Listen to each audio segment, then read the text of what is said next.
duk abin da ya sami mumini kuma ya zaka ga zai zama alkhairi, kamar yadda zo a hadisin manzon Allah sallallahu alaihi wa alihi cewa mumini sharri baya samun sa. Wani abin al'ajabi dangane da mumini shine shi sharri baya samun sa, sharri baya samun mumini. Yawa duk abin da ya same shi alkhairi ne, in musiba ta same shi ya daure sai ya zama alkhairi gare shi, in kuma wani alkhairi ya same shi ya gode sai ya zama alkhairi gare shi. To kaga wannan kuma darussan da aka samu a waƙiyan Uhud suna da yawa wanda suka zama suna da amfani. Kuma kamar faɗin Amirul Mu'minin, mafi yawan alkhairi akan abin da ba ku so ne, fa inna aktharal alkhairi fi ma takrahu, mafi yawan alkhairi na abin da ba ku so ne, sai ya zo ba ku son ya auku amma kuma sai ya zama alkhairi ba. To فبإذن وليعلم المؤمنين وليعلم المؤمنين mun karo da irin wannan daban-daban, muna cewa shi Allah ta'ala masanin komi ne. Don haka in ka ce don Allah ya san muminai ba a babin rashin sani ba, a babin bayyanarwa. Ko karatunmu na Nahjul Balagha ga shekaran jiya, inna Allah kashafa khalqa kashfatan, ya mana yayi al'amuransa a bayyane. To wannan yana nufin Allah ta'ala ya bayyanar ne, kowa ya sani. Amma in ka san abin da kake yi ba laifi ka ce Allah ya sani, amma ko kaɗan kar zuciyanka ta sawala maka cewa ya san abin da bai sani ba, domin sanin Allah ba irin sanin halittarsa ba ne. To ma'anansa Allah ta'ala ya nuna kowa ya sani, amma su sauran mutane za su sani aiko tun da ba ya ɓoye musu. To yanzu za a san waye mumini. Yanzu ta ina ake gane imanin mumini? In an gwada. Da Hausa muna ce ma gwaji jaraba, a makaranta akan yi ta jarabawa don a gane wane ne ya ci jarabawa don ya gaba, wane ya faɗi don ya baya, ko ma a kore shi daga makarantar. To jarabawa ce ta nan ake gwada mumine, ma ana gwada su.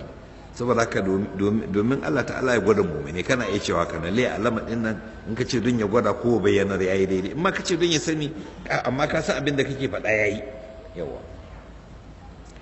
Don wani sukan ce ba son su ce ya sani, sai su ce ya sanar, tun da ya riga ya sani.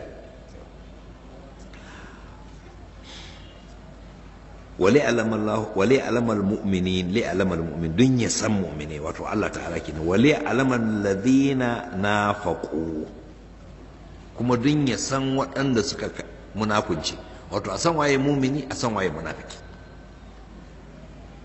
to ku kaji dalili ke rannan duk wanda suka raka annabi sunan su mene, sunan su mene, mu'minai yawa. To amma da aka zo gwaji rannan wasu sun yi kalmomi kuma wasu sun yi ayyuka, wasu sun haɗa aiki da kalma, wato sun faɗi wasu kalamai kamar wayanda suke cewa launa arama kita lalta ba na ku da wato. To yanzu kuma kaga yanzu wannan kaga gwaji ne, wane ne cikin wanda suka bi annabi dinnan, wane ne ya bi shi da zuciya da baki da gaba, wane ne ya bi shi da fatan baki amma zuciyarsa na kimsa da wani abu.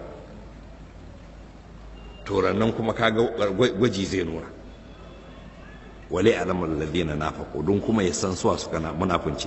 Wa qila lahum ta'alu qatilu fi sabilillahi aw idfa'u, sai aka ce musu ku zo ku yaƙi a tafarkin Allah, ko kuma ku akalla ko ku kare, ko da yawan kuma baka yaƙi ba, ainihin makiyan suka kan godan da zonku kuna tsaye za su ci, kuna da mayaka masu yawa. To ku zo ku yaƙi a tafarkin Allah, ko kuma ku kare, ku yi kariya. Su wa'annan mutanen kenan da munafiqan kenan. Nan yana cewa wali alamal ladina nafaqu, sai ce ay li yadhhara a'malal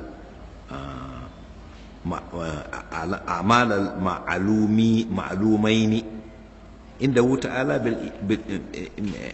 ta'ala bil imani wan nifaq, domin ya bayyana ayyukan waɗannan masu ayyuka guda biyu. Domin a wajen Allah ta'ala sananne ne munafunci da imani. wa yuhasibu kullum minhuma ala a'malihim wa maqasidihim, ma kowane hisabi akan manufansu da ayyukansu da manufansu. To wakila lahum aka ce da su ma'ana su wannan munafikan da suka ranan aka ce da su ta'alau qatilu fi sabilillah, ku zo ku yi yaki a tabarkin Allah, ma'ana wajen kare addininsa. a wudfa ko ku kare, akalla ku kare kanku da iyalanku da dukiyoyinku in ma ba ku da addini, saboda su makiyan suka zo ba ruwansu za su far muku ne. saboda haka ma ko da baka imani da Allah da ranar lahira ba, baka yadda kai musulmi ne ba, kuma baka yadda da annabi ba, to amma su wa'annan makiyan ba su kyare maka jininka na iyalanka da dukiyanka. to ko da kai ku kare kanku. me suka ce wa'annan mutane? mun karanta waya ta nuna cewa Jabir bin Abdullah shi ya ce da su haka, ya ce unshidukum fi nabiyyikum wa dinikum wa diyarikum, ina gamar da ku Allah dangane da annabinku da addininku da gidajenku. sai suka ce da shi mene? qalu law na'lamu qitalan lattaba'nakum, da mun san yaƙi ne da mun bi ku. ai wa'anda suka komo baya nan ya ce musu munafukai, suka ce ma sauran mumine, da muna da yaƙini cewa yaƙi za a ji ai tsakaninmu da mushrikai, da mun ji mun yaƙi mu wata, amma al'amarin ba haka ba ne. yawa ba yaƙi ne ba. wannan zai zama za mu bijirar da kanmu ne kawai ga mutuwa. nan ya ce mashi manawar